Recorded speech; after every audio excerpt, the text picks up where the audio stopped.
switched sides and acted like, well, we don't know those guys kind of thing, man. He's moving like a hypocrite. So Paul kind of checked him on that. Appreciate. Galatians 6 and 1 says, Brethren, if a man be overtaken in a fault, ye which are spiritual, restore such a man in the spirit of meekness, considering thyself, lest thou also may be tempted. Yeah. Go on, brother. This is Ecclesiasticus, Sirach, chapter 3, verse 18. It says, the greater thou art, the more humble thyself. Yeah, yeah. And that's the perfect mentality to have. You know you this shit, you know you got it, but just hold it together, man. Just be low key. Once you can be low key, you can continue to grow better. But if you know you the shit and you want to show off to other people, you're gonna fall apart. Like Yahawashi said. Yahawashi said, he that is exalted himself, what is it? He that is abased shall be exalted, and he that is exalted himself shall be abased. So always remember that. Go on, brother. It says, and thou shalt find favor before the Lord. It says, many are in high places and of renown, but mysteries are revealed unto the meek. But mysteries are revealed unto the meek, and we're a bunch of nobodies, man. Esau, like they're like the epitome of everything. They're like the gods, but this wisdom that we have wasn't revealed unto them. It was revealed unto babes. The Lord classifies us as being babes, the inconsiderate. Yeah. And speaking of Paul, let's get what Paul was saying on that. This Paul, is you're going, brother. 2 Corinthians 10 and 12. For we dare not to make ourselves of the number, or compare ourselves with some that commend themselves. Right. You don't want to be comparing yourself with some other guy that's in higher ranking of you. You know? Again, you just move on your own pace. You do according to your measure. Because then it just goes into the intent of you not being sincere. Go on. Yeah, when it says that, all right. If a man overtaken in a fault, ye which are spiritual restore such a man in the spirit of meekness. Because I remember the elder last week was saying that you don't always need to curse people out, which you did say. Some people need to be cursed out. That's true. Some people need to be cursed out. But once when you've been trying with them, you know, sincerely, because you got some people in GMS or the elders, they curse people out. But there's usually a reason why they're cursing people out. But you got some people who just come in the truth, thinking that you just got to curse people out. That's from 0 to 100. Curse them out. But there's steps to take before you're cursing them out. Yeah. If you've been trying with them patiently, and then they're a nigger, like someone who's no longer with us. If I saw him now, I'd curse his ass out. Yeah, because in order for you to curse somebody out, again, it's all about you dealing with someone according to how they're dealing with you. If someone comes up to the camp and they're acting and they're coming up with this rah-rah business, you curse them out. But if they're coming, reasonably, even if it's an Edomite, if the Edomite comes up reasonably and he's asking questions and he's, he wants to know certain things or whatever, and he's being sincere, you deal with him accordingly. Like this other guy, he was kind of tall, but me and the water was there. We was in Waterloo Station, and he came up very polite, scrawny looking Edomite, and he was hearing what we were saying, and we broke the scriptures down to him. We didn't have to curse him out, and he went on his way, and we continued on teaching. So you deal with people according to their spirit. Now, if there's a stiff-necked, hearted Jake, and he's saying all kind of nonsense, and then you gotta curse them out. But that's not always the case. You don't always have to curse the guy. It ain't even on that level a lot of the times. If I could say, because that's what we've been talking as well. It's about, some brothers come into it, and that zeal makes you want to curse. Yeah. People out, but then you have to move on from that after a while. You know what I'm saying? It's that growth, man. Yeah. You can't like the elders are saying that you can't just be cursing everyone out. There's a season. Yeah, and going back to what the water was saying as well a couple of weeks ago, because a lot of the times when you come into the truth, you ain't really got the experience to be dealing with people. You don't really have communication skills, because you basically set yourself apart. And really, when you're young, you don't really have hardly any experience anyway. Yeah. So you just go out there cursing people out, because you got all of this energy in you, but no experience. A lot of the time, you're just following what you're seeing from other prophets. A lot of the time you see, that's right. So you think that that's what this truth is about. That's how to talk. That's how you communicate. But as you get seasoned, the Spirit starts to season you, like grounded and settled, and you start realizing that you're trying to save souls, man. You're trying to persuade men out through the fear of the Lord. So there's ways to communicate. Like Paul said, I caught you through guile. Yes. It's just communicating, man. You know what I'm saying? There's ways sometimes when you speak softly, what you're saying enters in more than if you shout. If you shout, it's like you're bombarding them and nothing's sinking in. Sometimes if you calmly speak clearly, the person will remember your words, and then you'll catch them. You'll catch a moment with them. But if you're always shouting, it's almost like everything you're saying is going over there. Yeah, calm. So there's ways to communicate. The scriptures speak about that in your Apocrypha, all throughout the scriptures, you know. So that's what happens when you get grounded and settled. Can I just say, yeah, because there's talking at people, and there's talking to people. When you're talking at people, I know that from being in Christianity, because there's, you know, the preacher, they're talking at you, and you just go, and you might just do some more sin on top of it, because they're not really getting to you. You know what I'm saying? They're making you feel bad about yourself. So you're not hearing them, and you just go and just carry on. You ain't learning nothing. So but there's talking to people, which is, like you say, to try to reach them. You're trying to gain souls. So that's, like you say, you learn that. I learn it on the left hand side, but I mean, in the truth now, I'm learning it on the right hand side now. You know, trying to talk to people. And you know, it seasons you as well. Like when you get in trouble with people and you get arrested in that's what really levels you. Like me and this brother, you know what I mean? Like we had to really learn certain things, you know, because really the reason why the Most High put certain brothers in those situations is to level you down.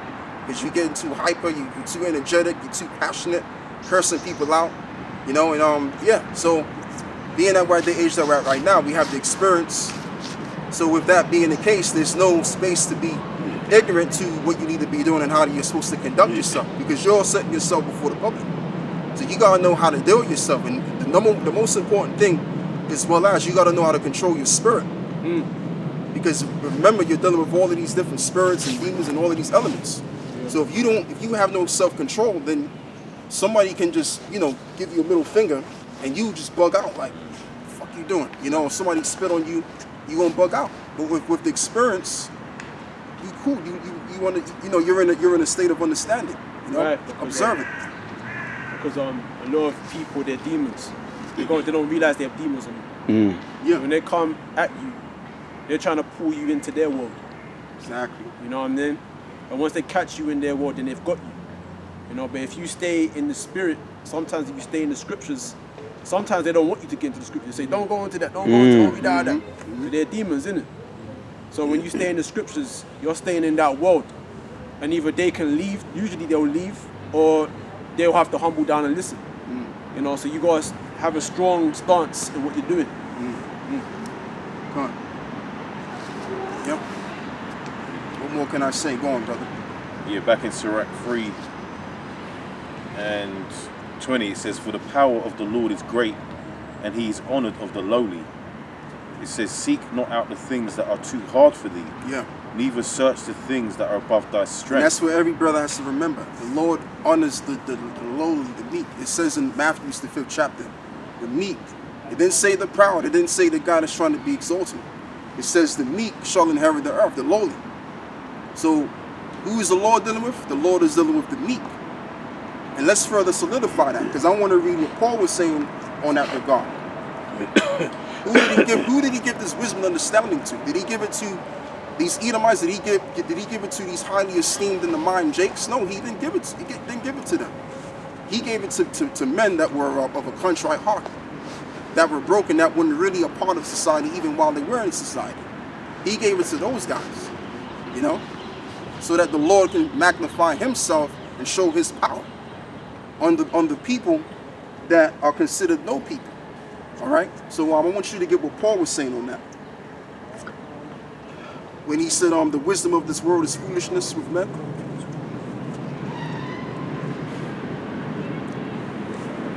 And it goes like, let me see something. Yeah, just take your time, brothers. I want you to get that scripture, Don. Corinthians Gotta 1 get that. and 21. You're going.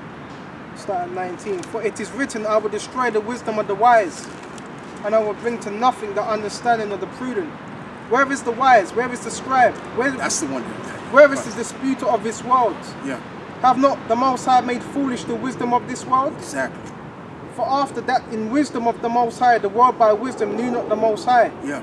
It pleased the Most High by foolishness of preaching to save them that believe. You're going. For the Jews require a sign, and the Greeks seek after wisdom. But we preach Mashiach crucified. Unto the Jews a stumbling block, and unto the Greeks foolishness. But unto them which are... the one that I want. Verse 27. Yeah, just get to the point. Actually, start with verse 26. Verse 26. For ye see your calling, brethren, how not many... You know what you could do? You was right. Read from verse 21. It's like it, brother. That's right. For after that, in the wisdom of the Most High, the world by wisdom knew not the Most High. It pleased the Most High by foolishness of preaching to save them that believe.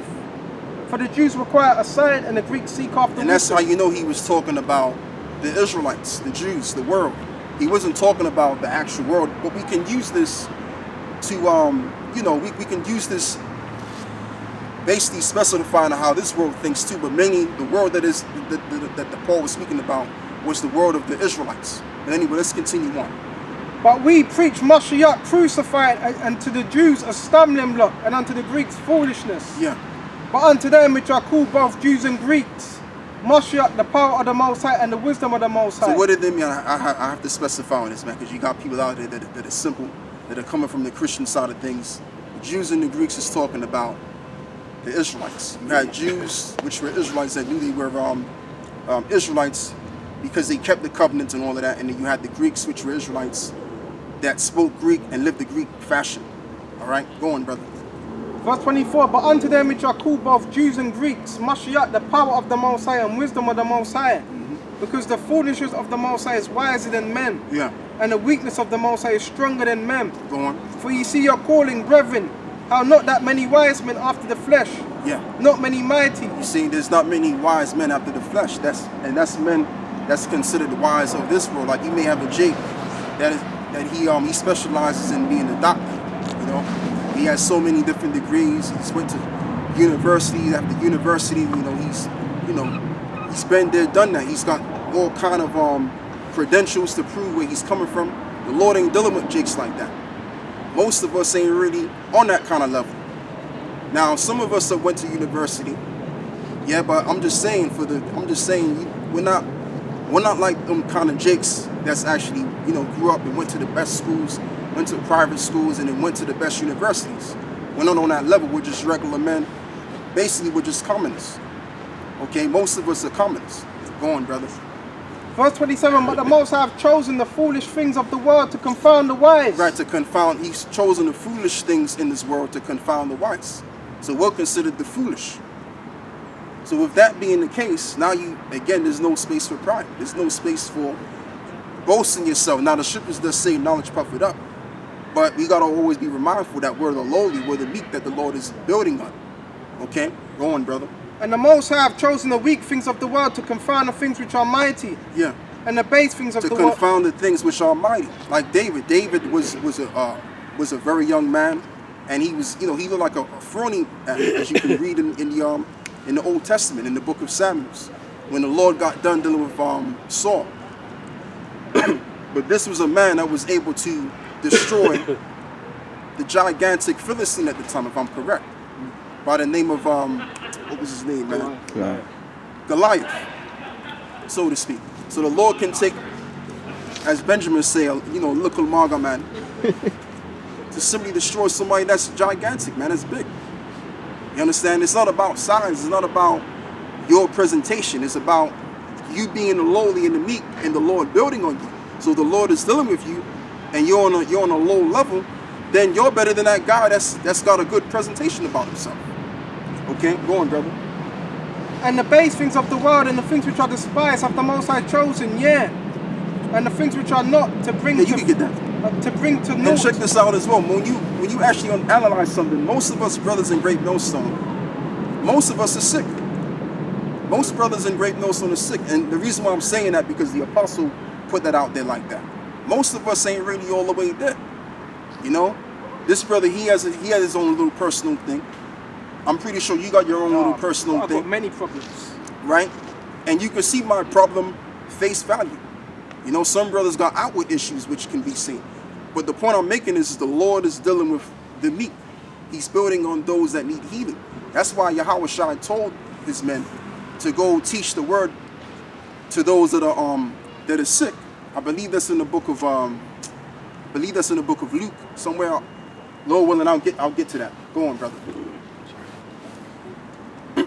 And the things which are not to bring to naught things that are, that no flesh should glory in his presence. Yeah, because we're of naught in this society. We're considered nobodies in this society.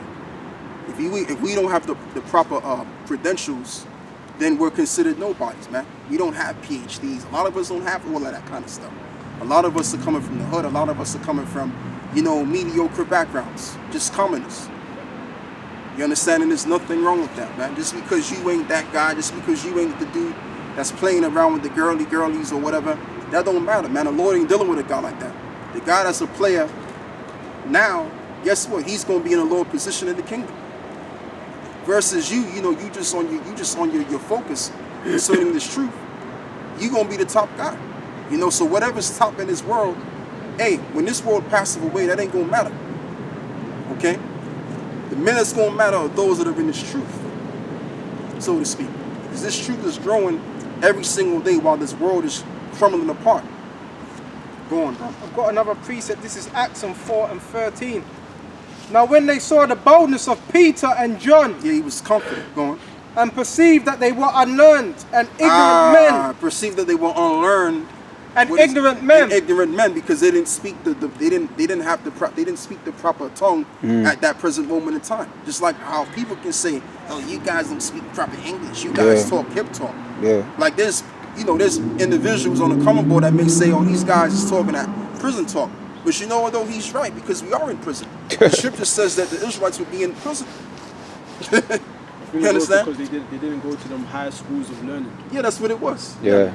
Exactly. So people say the same thing about us. Because we didn't go to certain schools, or we're just niggas basically. But that's all right. I'll be a nigga. That's fine. You know, I'll be a nobody to you. That's fine. I'll be a bum to you. That's fine. And I remember, man, like a lot of, there would be certain men in other Israelite groups, they would call us bumps. GMS, the bummer like camp. All right, bro. Yeah. That's okay, man, because all that's being done is that you're just conveying, and let's just say you have people that have an ill kind of thought towards us as a camp. They're just conveying the point that we're the real men of the Lord, because the real men of the Lord suffered more than they didn't suffer.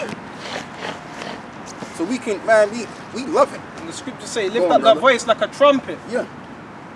Regardless whether you can't talk or not. Like Moses wasn't a good talker. Moses didn't really, he was very pro in the Hebrew tongue, because he grew up, his life was basically him surrounding himself among the Egyptians. He was born into an Egyptian family, so he wasn't really forthcoming with the Hebrew tongue. That's why Aaron was his right-hand man to speak for him towards the children of Israel. But guess what? The Lord was dealing with Moses. Go on, brother. Now, when they saw the boldness of Peter and John and perceived that they were unlearned and ignorant men, they marveled, and they took knowledge of them, that they had been with Yahawashi. So even though these men were unknowledgeable and couldn't really speak well, guess what? There were certain people that was sitting there and listening to them and taking notice to them. Why? Because of what was coming out, the wisdom and understanding that was coming out. Because you can get a guy that speaks perfect English today, but he's speaking a load of nonsense. Okay? He's speaking so much, but there's nothing of substance that's coming out of his mouth. Versus us, that really can't really speak the proper English, but we're saying a lot to save your souls. Go on, brother. I just give a prime example of that. If you look at the prime ministers like Boris Johnson and Donald Trump, whenever you listen to their speeches, it's all just empty rhetoric. Yeah, they're not really saying anything Yeah. of any substance. Exactly. Yeah. Can't. But they speak eloquently. Yeah, yeah. And if I could just add to that, David Cameron, What's the one before him? Tony Blair. Tony Blair. Tony He's a Blair. demon. Right. Tony, that's a spirit. Everybody You read hates my mind Tony up Blair, man. because I wanted to mention Tony Blair. He's the biggest demon ever, and he's very witty and clever. He That's is. why I think too close to him, innit? I think Bush is very close to him, innit? Can't. Yeah, Well, that's everybody same can't time. stand Same Tony time, Blair. yeah. Even these Edomites down here in the UK, they can't stand that motherfucker, man. You know, because he's killed a lot of people. A lot of people went into the army and got involved in the war of Iraq, and there was a lot of dead bodies, man. Sons was found dead and all of that. You know, that's why they hate him down here. But hey, man, it's whatever. Like these Edomites, they're no different than Tony Blair anyway. Same individuals. Go on, brother. Now They're this hating is, on themselves, really. now this is on John 7:14. Now about the midst of the feast, Yahawashi went up into the temple and taught. And the Jews marveled, saying, How knoweth this man's letters, having never learned? Yahawashi answered them and said, My doctrine is not mine, but his that sent me. And if any man will do his will, he shall know of the doctrine, Right.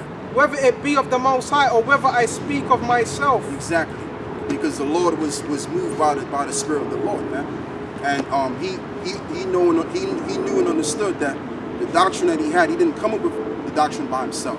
It was of his Father, so he had to revert back to his Father of all things. And as what we was doing when we was out here before, he was talking about Yahawashi's crucifixion and him doing what he had to do. And if you notice something with the Most High, I'm going to say what I got to say. I'm going to let somebody else speak. Yahawashi, he stuck to the script. He wasn't doing his own thing. You know, he stuck to the script exactly because he was all about his Father's will. And what that shows us as brothers, once again, is being humbled and also being obedient